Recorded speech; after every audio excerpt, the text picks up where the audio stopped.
Bom, e para saber mais sobre esse sistema inovador e sustentável, o Agro em Foco TV Digital recebe agora Renato Rodrigues, pesquisador da Embrapa Solos e presidente do Conselho Gestor da rede ILPF. Oi, Renato, boa noite, seja muito bem-vindo. Boa noite, Renata. É um prazer imenso estar aqui com você. Uma satisfação muito grande participar do programa. Obrigada, a gente que agradece. Renato, falando um pouquinho então sobre todo esse sistema ILPF, como ele vem garantindo, né, toda a questão do cenário mais sustentável para a produção brasileira, inclusive há um trabalho muito importante atual da Embrapa de monitoramento das propriedades que estão fazendo uso de ILPF, isso via satélite. Como é que está atualmente esse progresso, né, esse andamento desse trabalho feito por vocês? Legal, Renato. Então, esse é um trabalho muito importante porque a evolução da área de LPF no Brasil está sendo muito rápida. Então, até os dados oficiais, né, do Censo, do IBGE, têm dificuldade para acompanhar esse crescimento. Então, a área de LPF está crescendo, cresceu nos últimos 5 anos em torno de 1.200.000 hectares por ano. Então, a gente precisa desenvolver tecnologias, sistemas que a gente consiga medir essa área e ter, de fato, o conhecimento de que área de LPF que a gente tem no campo de uma forma muito mais rápida. Então, aqui pela Embrapa Solo, a gente tem a colega Margarete Simões tocando essa linha de pesquisa. Não é um trabalho fácil, a gente depende de muitos conhecimentos científicos, tecnológicos para identificar a ILPF no campo, porque também é um sistema muito dinâmico, né? Então a gente precisa de várias imagens de satélite ao longo do ano, mas como o nosso objetivo é crescer muito, aumentar muito a área de LPF nessa próxima década, a gente precisa ter também um sistema de monitoramento muito robusto, muito consistente. Exatamente. Em que passo, que momento que está esse trabalho agora, né? Para a gente entender quais são os próximos passos, por exemplo, de garantir esses dados, né? De conseguir enxergar todo esse crescimento, porque a gente vê e de perto esse trabalho a campo mesmo e considera muito o trabalho da Embrapa nesse sentido de auxiliar os produtores rurais ou quem está ali a campo, os técnicos, nesse perfil, ou que queira implementar uma ILPF de repente. Então, como é que vem esse aprofundamento e os próximos passos desse projeto, Renato? Então, a ILPF, né, vem sendo trabalhado pela Embrapa nos últimos 30 anos, né, com o desenvolvimento de sistemas de recuperação de pastagens degradadas, com a integração da lavoura com a pecuária. Posteriormente, surgiu o componente florestal na integração. E a gente vem trabalhando muito. Quase todas as unidades da Embrapa trabalham hoje com o sistema de integração lavoura, pecuária, floresta, desenvolvendo sistemas adaptados para cada região, para cada bioma do país e para cada tamanho de propriedade. Então, uma característica muito interessante da ILPF é que ela é adaptável, ela é customizável a qualquer propriedade.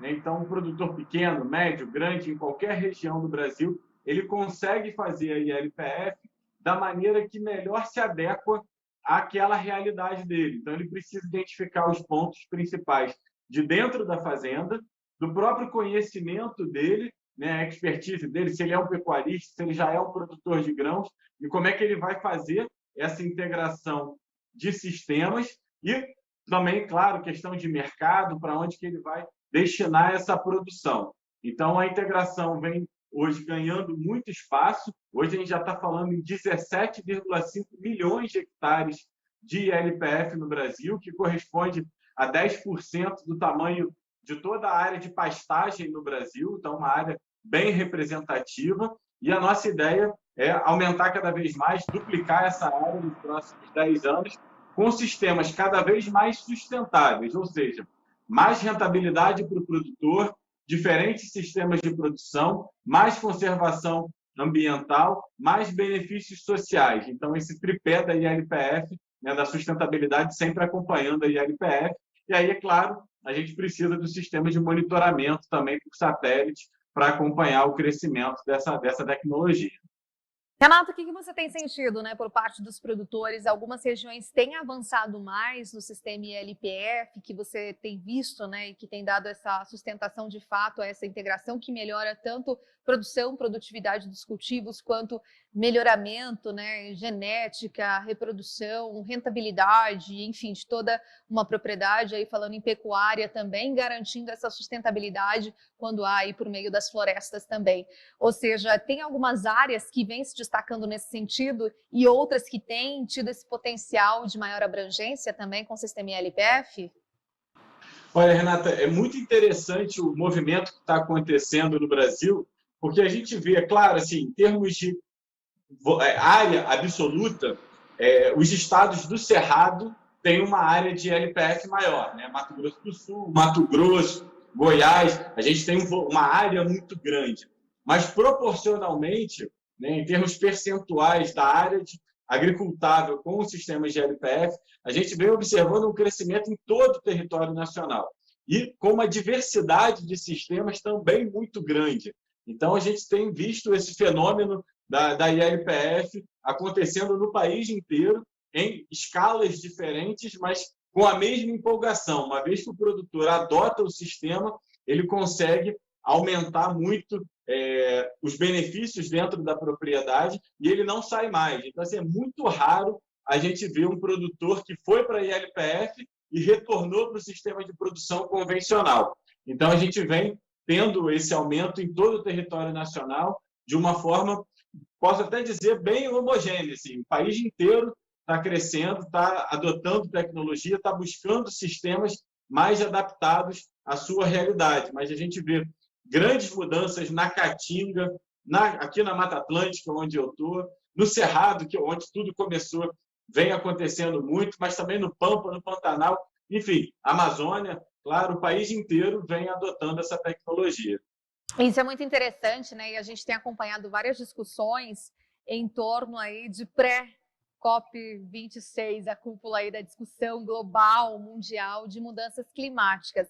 E temos conversado por várias vezes com o presidente da própria Embrapa, Celso Moretti, outros especialistas na área, e há um entendimento de levar essa imagem brasileira positiva, por exemplo, com o uso sustentável da agricultura, e aí, claro, destaca-se o exemplo de LPF. Então, esse é um bom alinhamento, posicionamento estratégico para colocar o Brasil aí como grande protagonista nessa discussão mundial que é a COP26? Ah, com certeza. E a LPF é uma tecnologia muito sustentável e muito alinhada às políticas internacionais e toda a negociação internacional. Então, há mais de uma década que a gente vem levando essa tecnologia para dentro da COP, né? Eu tenho o prazer de trabalhar na COP desde 2009, desde a COP 15, onde o Brasil anunciou os seus primeiros compromissos voluntários de redução das emissões, e isso deu origem ao Plano ABC, né, que tem a ILPF como uma de suas principais tecnologias. Agora, recentemente, a gente teve o lançamento da fase 2, né, do Plano ABC, o ABC+, pelo Ministério da Agricultura. Então, a gente vai ter uma nova fase de adoção da tecnologia. E isso é muito legal porque virou uma tecnologia e um programa público do país, né? Passa governo, entra governo e a tecnologia se mantém. A agricultura de baixo carbono veio para ficar. Então, a gente precisa, né? A gente vem trabalhando muito internamente no agro, os produtores vêm fazendo um trabalho excepcional de adoção da tecnologia, o governo com financiamento, com capacitação, com linhas de crédito, o setor privado, a Embrapa, as instituições de pesquisa, universidades com desenvolvimento tecnológico, mas a gente precisa comunicar isso com muito mais força, com muito mais frequência, mostrar internacionalmente que a gente vem fazendo um agro sustentável, competitivo, e o Brasil tem todas as condições para se tornar a grande potência agroambiental do planeta. Então, a gente precisa fazer, né? Isso a gente já vem fazendo muito bem feito, e a gente precisa mostrar também que o agro está se desenvolvendo, está se tornando cada vez mais sustentável. Muito bom, para a gente fechando aqui, qual que é a mensagem então que fica, né, de posicionamento, de avanços, né, nas linhas de pesquisa, enfim, de toda essa incorporação da Embrapa junto aos produtores e junto à ciência, aos dados também, para promover ainda mais toda essa rede, esse sistema, na integração lavoura, pecuária, floresta, Renato? Renato, acho que a gente já está no caminho certo e o que a gente precisa trabalhar é na consistência desse trabalho. Então, a gente já descobriu o caminho. A gente não precisa reinventar a roda, a gente já sabe fazer um agro bem feito. Então, a gente precisa ter consistência, continuar por esse caminho, né? E a fase 2 do Plano ABC, o ABC+, é uma prova de que esse caminho vai continuar. A gente precisa ter uma consistência entre as práticas sustentáveis do agro com práticas ambientais, então, redução de desmatamento, combate a desmatamento. Então, ter essa consistência entre os dois caminhos e comunicar tudo de bom que a gente está fazendo, né? Sem, obviamente, se esquivar das práticas ruins, essas precisam ser combatidas e evitadas ao máximo, e seguir nesse caminho, mostrando para o mundo que o Brasil é essa grande potência agroambiental. Perfeito, então. Muito obrigada. Viu? Uma ótima noite para você e até uma próxima oportunidade. Obrigado, Renata. Um grande abraço. Tchau, tchau.